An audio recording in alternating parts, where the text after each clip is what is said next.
أعوذ بالله من الشيطان الرجيم. بسم الله الرحمن الرحيم.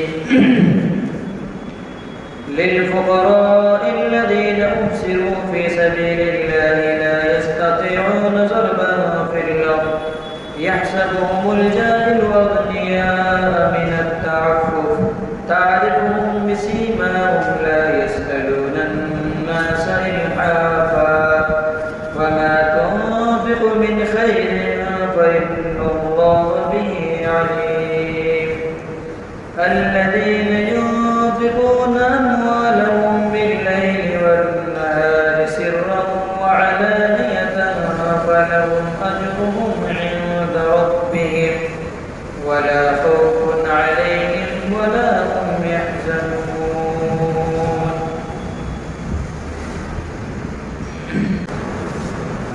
مالی امداد کے بطور خاص مستحق و ضرورت مند ہیں وہ فقراء ہیں الذین احصروا جنہوں نے اپنے آپ کو مقید کر رکھا ہے فی سبیل اللہ اللہ کے راستے میں لا یستطیعون ضربا فی الارض وہ چل پھر نہیں سکتے روزی کمانے کے لیے زمین میں یحسبهم الجاہل جاہل ناواقف اغنیا اس کو مالدار سمجھتا ہے من التعفف ان کے عدم سوال کی وجہ سے یا پاکدامنی کی وجہ سے تعرفهم بسیماہم تم ان کو پہچانو گے ان کے پیشانی کے ان کے چہروں کے علامات کے ذریعے لا يسألون الناس الحافا کہ وہ لوگوں سے چمٹ کر سوال نہیں کرتے وما تنفقوا من خیر فإن اللہ به علیم اور جو کچھ تم مال میں سے خرچ کرتے ہو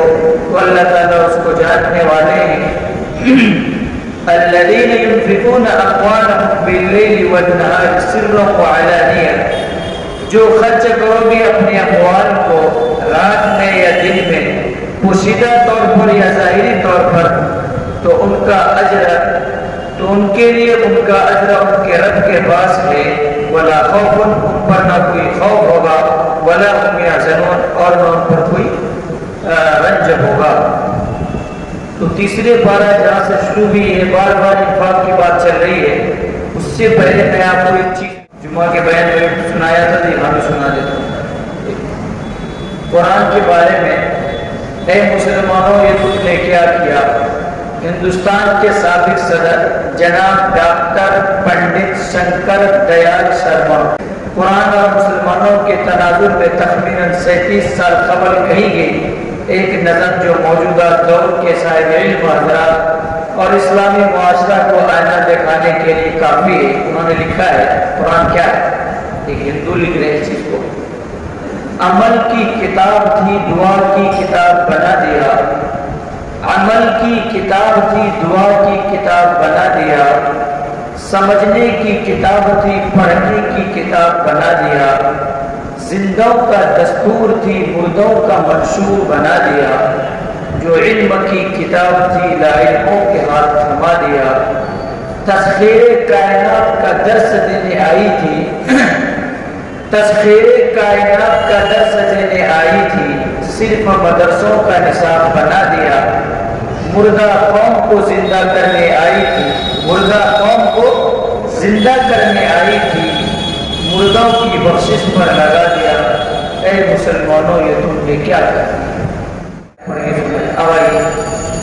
تو تیسرا پارہ جہاں سے شروع ہوا ہے بار بار انفاق فی سبیل اللہ کی بات چل رہی ہے کہ اپنے مال کو اللہ کے راستے میں خرچ کرو. الگ الگ شکلیں آئی کس مقصد سے خرچہ کرنا ہے کہاں خرچہ کرنا ہے کیوں کرنا ہے یہ سب بات آ چکی. ان میں سے ایک ایسے لوگ ہیں جہاں مال کو خرچ کیا جائے گا بہت سارے اس کے مستحقین ہیں ہر جگہ کیا جائے گا لیکن جو مال کے سب سے زیادہ مستحق ان کی رعایت کرنی چاہیے مال دیتے وقت ان پر دھیان دینا چاہیے. کون لوگ ہیں اس آیت کو ذکر کریں. مال تو خرچ کرنا ہی ہے لیکن کون ایسے لوگ ہیں کہ نہیں زیادہ ضرورت مند ہے محتاج ہے ان پر خرچ کرنا چاہیے. اس کا خیال آدمی کو رکھ کر کے پھر مال خرچ کرنا چاہیے. کون ہے لوگ کہتے وہ لوگ ہیں وہ فقراء ہیں. فقراء سے مراد ضرورت مند وہ حاجت مند وہ لوگ ہیں وہ صرف جنہوں نے اپنے آپ کو مقید کر رکھا ہے فی سبیل اللہ، اللہ کے راستے میں۔ مثال کے طور پر کوئی ایسے آدمی گمنام ہے، وہ دین کا کوئی ایسا کام کر رہا ہے، مثال کے طور پر حق اور باطل کی لڑائی ایک کشف چل رہا ہے، کوئی ایسا نصاب تیار کر رہا ہے۔ ایک نصاب ہماری کتاب بھی چل رہی، پہلے زمانے سے چلتا ہے، اسکول میں بھی مدرسے میں بھی، لیکن کوئی سوچ رہا نہیں ایک کتاب کسی مفتی نے یا فقیہ نے لکھا اس زمانے میں جب اسلام کا غلبہ تھا، لیکن آج ہندوستان ہم ایسے ماحول میں جی رہے ہیں جہاں کفر و شرک کی آندھی چل رہی، تو اس کتاب کی اس عبارت کو کیا اس زمانے میں اس کو ہائی لائٹ کیا جائے گا یا نہیں؟ عبارت وہی رہے گی، قرآن وہی رہے گا، اس کا طرز بدلے گا ہر زمانے میں۔ امر بالمعروف نہی عن المنکر ہر زمانے میں رہنا چاہیے، لیکن اس کی شکلیں بدلیں گی۔ امر بالمعروف نہی عن المنکر کا طریقہ بدل سکتا ہے۔ کسی نے کہا تھا کہ اگر اسلام کو دیکھنا ہے، اسلام کو، تو مسلمانوں کے عمل کو مت دیکھو، اسلام اس میں نہیں، اسلام قرآن ہے، قرآن کو پڑھو، یہاں اسلام۔ ایمان کو دیکھنا ہے تو آج کل کے مسلمانوں کا عمل کو مت دیکھو، ایمان تو بدھوں کے پاس ہے، صحابہ کے پاس ایمان تھا، ان کے پاس ہے ہی نہیں، ہے تھوڑا بہت سے روشنی ہے، یہ بلب بھی روشنی ہے، سورج بھی روشنی ہے، ویپر بھی روشنی میں فرق ہے۔ تو کسی نے بڑے اچھی بات کہی کہ اس زمانے میں ایسا لگ رہا ہے کہ اسلام کا جو اصلی شکل ہے سورج گرہن کی طرح اس کا حسن چھپ گیا ہے۔ سورج جب گرہن ہوتا ہے کیا ہوتا ہے؟ اس کی روشنی چھپ جاتی ہے، اسی طرح اسلام کا حسن چھپ گیا ہے۔ ضرورت ہے کہ اخلاق محمدی کے ذریعے اسلام کی اس اصلی شکل کو، اس حسن کو ظاہر کرے اپنے کردار سے۔ تو کہتے ہیں یہ وہ لوگ مراد جو دین اسلام میں لگے ہوئے ہیں، کوئی دینی کام کر رہے ہیں، کسی مسئلے میں لگے ہوئے ہیں، اب تنخواہ کی بہت معمولی ہے، اب بیچارہ اگر دل میں بھوک ہے، خواہشات ہے، ضرورت ہے، بال بچے کی پریشانی ہے، اب اگر کوئی کام کرے گا ظاہر سی بات ہے فطری چیز ہے، تو اس طرح نہیں کر پائے کہ جس طرح اس کو کرنا چاہیے۔ تو اللہ تعالیٰ کہہ رہے ہیں کہ لوگوں جب تم صدقہ خیرات کرے گو ایسے لوگوں کا دھیان رکھنا جو بیچارے دین کے کام میں لگے ہوئے ہیں، وہ بیچارے لا یستطیعون کہ زمین میں ماس کے لیے نہیں چل پھر سکتے کیونکہ وہ دین کے کام میں لگے ہیں، اس لیے تم ان کا تعاون کا خیال رکھنا، اس کو دینا۔ اللہ نے ان کی تعریف کی ہے، یحسبهم الجاہل اغنیاء، جاہل ان کو مالدار سمجھ کرتا، کیوں؟ قرآن کا ہے من التعفف کا دو معنی ہے، عدم سوال کی وجہ سے، کبھی وہ سوال ہی نہیں کریں گے، تو وہی وہ پھنسا دیتے ہیں۔ کچھ لوگ الگ بات ہے سوال کرتے ان کی باتیں کر رہے ہیں، پاک دامنی کی وجہ سے آپ سے مانگیں گے نہیں، قرض لے کر کے بیچارے کسی طرح میں کسی کوئی بڑی پریشانی ہے، آپریشن ہے، کر لیں گے، لیکن آپ سے سوال نہیں کریں گے، آپ کی جتنی تنخواہ اتنا ہی دیجیے، اس کو بھی بڑھا دیں گے۔ کیا آپ الگ سے مل کر کے جب مسجد سے جا رہے ہیں، آپ کا اگر آنسو ہے اکیلے نہیں پوچھ سکتے حضرت آپ کو کیا پریشانی ہے؟ کوئی ہماری بڑی لڑکی بیمار ہے، بڑی علاج میں پیسے کی ضرورت نہیں ہے، اسی لیے دے لیجیے حضرت، ہم کو اتنے پیسے نہیں کہ ہم 10 لاکھ دے سکے، لیکن ہمارے پاس 5,000 روپئے رکھ لیجیے آپ نے لیے، کیا اس کو خوشی ہوگی کہ نہیں ہوگی؟ یہی چیز تو سمجھانا چاہ رہے ہیں۔ تعریفون بسیماہم، جب تم ان کو دیکھو گے تو ایسے دیکھو گے تو پتہ نہیں چلے گا، اس لیے کہ مولوی کا کپڑا اکثر کھینچ بلا رہتا ہے، ہمیشہ کچھ بھی ہو جائے ہمیشہ بن ڈر کے ہی رہتا ہے۔ تو اللہ کہہ رہا ہے کہ ان کو تم مالدار سمجھتے ہو، حالانکہ مالدار کی تنہائی میں کبھی ملو، اس کو پوچھو کہ آپ کی زندگی میں کیا چلتی ہے، ہمیں یہ پوچھنے کا آج کل فکر ہی نہیں، نماز پڑھ لی اپنا گھر وہ اپنا۔ تو اللہ کہہ رہے ہیں ایسے لوگوں سے جا کر کے تنہائی میں ملو، پوچھو تمہاری کیا ضرورت ہے۔ ہاں تعریفون بسیماہم، تم ان کو پہچانو گے ان کے چہرے کے علامات کی وجہ سے۔ اگر دل دماغ ہے، دماغ میں خاص طور سے اس کے چہرے تو اس کے اثرات ظاہر ہوتے ہیں، یہ فطری بات ہے۔ انسان جب غصے کی حالت میں ہوتا ہے اس کا اثر کچھ نہ کچھ اس کی لینگویج سے بھی پتہ چلتا ہے، اور جب انسان غصے میں نہ ویسے بات کرتا ہے تو لہجہ سے بھی پتہ چلتا ہے، تو بہرحال اس کو چہرے دیکھ کر کے پتہ چل جائے گا۔ لیکن یہ وہی بات بتا دوں کر کے، یہ وہی شخص پہچان سکتا ہے جس کو ایمان کا نور، ایمان نہیں، ایمان کا نور جب ہوتا ہے نا اس چیز کو سمجھتا نہیں۔ گناہ جس انسان کو زیادہ کرے گا اس کو حقیقت اس کے پاس کھلتی نہیں، وہ نہیں سمجھتا اس چیز کو۔ گناہ ایک ایسی چیز ہے، بہت ساری چیز سوچنے سے آپ کو مانا کر دے گئی۔ لا يسأل الناس الحافا، وہ لوگوں سے چمٹ کر سوال نہیں کرتا۔ چمٹنے کا مطلب یہ ہے الحاف، دیہات میں ٹھنڈی میں سوتا ہے تو ایسا نہیں کہ آسمان کے اوپر رکھ کے نیچے سوتا ہے، چپٹا بدن سے چپٹا رہتا ہے۔ تو کچھ فقیر ہوتے ہیں دے دیجیے، پیچھا چھوڑتا ہے دے دیجیے دے دیجیے دے دیجیے۔ یہ جو عالم لوگ ہیں مسجد میں خدمت کرنے والے ہیں، وہ لوگ چمٹ کر کے مانگیں گے نہیں، اشارتاً کوئی بات بول دیں گے تاکہ آپ پڑھوا لیجیے۔ اب ہر بات کھلے ہم لوگ کہیں نہیں جاتے، کھول کھول کر کے بتائیے، اشارتاً کے نہیں تو ہی ہے، لیکن بجا نہ سمجھے۔ وما تنفقوا من خیر، جو بھی تم خیر میں سے، خیر سے مراد یہ مال ہے، مال خرچ کرو گے اللہ تعالیٰ اس کو جانتا ہے۔ جاننے کا مطلب یہ کہ اللہ تعالیٰ نے تمہارا جمع ہے وہ تم کو مل کر کے رہے گا۔ الذین ينفقون، اب بتا رہے ہیں یہ بات تو پوری ہو گئی، تو بہت مستحقین کو ذکر کیا گیا ہے، ان میں سے خصوصی طور پر جن مستحقین کو اللہ تعالیٰ نے ذکر کیا ہے ان میں سے ایک یہ بھی ہے کہ جو دین کے کام میں لگے ہوئے بیچارے، وہ روزی روٹی کمانے کے لیے بزنس نہیں کرتے یا کہیں باہر نہیں جا سکتے، ان کے لیے تم خصوصی رعایت دو، یہ تعلیم مطلب الذین ينفقون اموال۔ اور کچھ لوگ ایسے جو اپنے اموال کو خرچ کرتے ہیں رات، بہت سارے ایسے لوگ بھائی چپکے چپکے خرچ کرتے ہیں، وہ اظہار کرنا نہیں چاہتے، کروڑوں کا نام لکھا دیتے ہیں، مسجد میں دے کے چلے جاتے ہیں، کہتے ہیں میرا نام ظاہر کیجیے گا۔ کیوں؟ اس لیے کہ وہ یہ سمجھتا کوئی ایک ایسی عبادت ہونی چاہیے بین العبد بین اللہ، میں جانوں میرا اللہ ہے، کوئی جانے ہی نہیں۔ ایک تو دنیا میں کوئی ایک چیز لے کر کے اللہ کے پاس ہو جاؤ، اللہ کو یہ کہا سب اللہ یا ہمارے باپ کے درجے میں کوئی بندہ نہیں، لیکن فطری چیز جب کوئی چیز دیتا ہے تو ہم سوچتے ہیں اس کا اظہار ہو جائے گا، ورنہ دن میں خرچ کر سرت مرشد عالم خالی طور پر خرچ کر دیں، بل ہم اللہ تعالیٰ فرمائے ان کا اجر ان کے رب کے نزدیک ہے، چاہے رات میں کرو یا دن میں کرو، کہیں بھی خرچ کرو، اللہ تعالیٰ ہر چیز سے واقف ہر چیز کو دیکھ رہے ہیں۔ روایت میں آتا ہے ابو بکر صدیق رضی اللہ تعالیٰ 40 درہم سے لگا کے 10 دن میں 10 رات میں 10 ظاہری طور پر کھلے اور 10 پوشیدہ طور پر، بلا خوف، نہ پر کوئی خوف ہوگا اور نہ حزن اور نہ کوئی غم ہوگا۔ یہ تفسیر آ چکی ہے، خوف جو کیا ہوگا اور غم کیا ہوگا۔ بہرحال یہ بات تو یہاں تک پوری ہو گئی کہ انفاق فی سبیل اللہ کا تذکرہ بہت زیادہ سورہ بقرہ میں کیا گیا ہے۔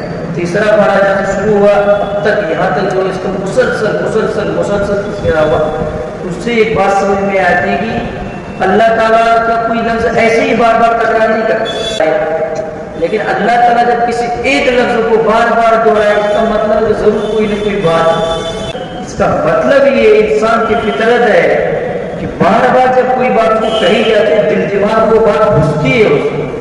فذکر فإن الذکریٰ تنفع المؤمنین، تذکیر کہتے ہیں نئی بات نہیں، پرانی بات کو بار بار دہرانا، ریوائز کرنا، اسی کو جب بار بار بات کہی جاتی ہے دل دماغ میں بیٹھتی ہے۔ بہرحال تو خلاصہ میں اتنا کہنا چاہوں گا یہاں کہ اللہ نے انفاق فی سبیل اللہ کا تذکرہ بہت زور شور کے ساتھ کیا ہے، اس لیے ضرورت ہے اگر اللہ نے مال دیا ہے، ہاں آپ دیکھ کر کے اچھی جگہ میں لیکن ضرور خرچ کیجیے، دنیاوی بھی فائدہ ہوگا، اخروی تو ہے ہی، اللہ نے دنیاوی بھی فائدہ بتا دیا، والی کی مثال دیا ہے کتنا ملے گا۔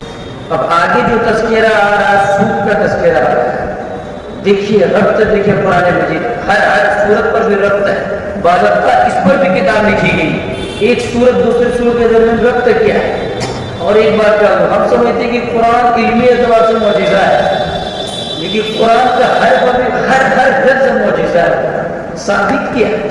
قرآن کی عربی بھی معجزہ ہے، الگ الگ جو الفاظ یوز کیے، کہاں عربی میں کہیں طلبہ کا طلبہ مانے بھی دل ہے، فواد مانے بھی دل ہے، الگ الگ جگہ قرآن نے استعمال کیا، کہیں فواد کا لفظ استعمال کیا ہے، طلبہ کا لفظ استعمال کیا ہے، تو کیا پس منظر ہے، وہ الگ الگ چیزیں ہیں۔ ایک لفظ کئی معنی ہوتا ہے، کس پس منظر میں کیا معنی ہوتا ہے۔ ابھی انفاق فی سبیل اللہ کا تذکرہ ہوا، یہاں سود کا تذکرہ ہوا، سود کیا چیز ہے، تو اس کو ربط بتا کر کے ترجمہ کروں گا، پھر میں ذکر کروں گا سود کیا ہے، کیا چیز ہے۔ صدقہ اور خیرات کے ذریعے غریب کو خون سپلائی کیا جاتا ہے، سود کے ذریعے غریب کے خون کو چوسا جاتا ہے۔ یہ مفتی سعید صاحب کتاب میں ہدایت قرآن لکھے ہیں، یہ ما قبل اور ما بعد میں ربط ہے، ہم تلاوت کرتے ہیں، ترجمہ کرتے ہیں، پھر اس کو بتاتے ہیں سود ہے کیا چیز۔ الذين يأكلون الربا لا يقومون إلا كما يقوم الذي يتخبطه الشيطان من المس ذلك بأنهم قالوا إنما البيع مثل الربا وأحل الله البيع وحرم الربا الذين يأكلون الربا جو لوگ سود کھاتے ہیں وہ لوگ کھڑے نہیں ہوں گے مگر کھڑے ہوں گے اس شخص کی طرح، یا اٹھائے نہیں جائیں گے مگر اس شخص کی طرح کھڑے ہوں گے جس کو شیطان نے جھک کر کے خفتی بنا دیا ہو، یعنی پاگل اور دیوانہ بنا دیا ہو۔ کیوں ہوگا؟ ذالک بأنہم، اس وجہ سے کہ ان لوگوں نے کہا تھا کہ بیع ربا کی طرح ہے، جس طرح بیع ہے اسی طرح ربا ہے۔ وَحَلَّ اللَّهُ الْبَيْعَ وَحَرَّمَ الرِّبَا، حالانکہ اللہ تعالیٰ نے بیع کو، تجارت کو حلال کیا ہے اور ربا یعنی سود کو حرام کیا ہے۔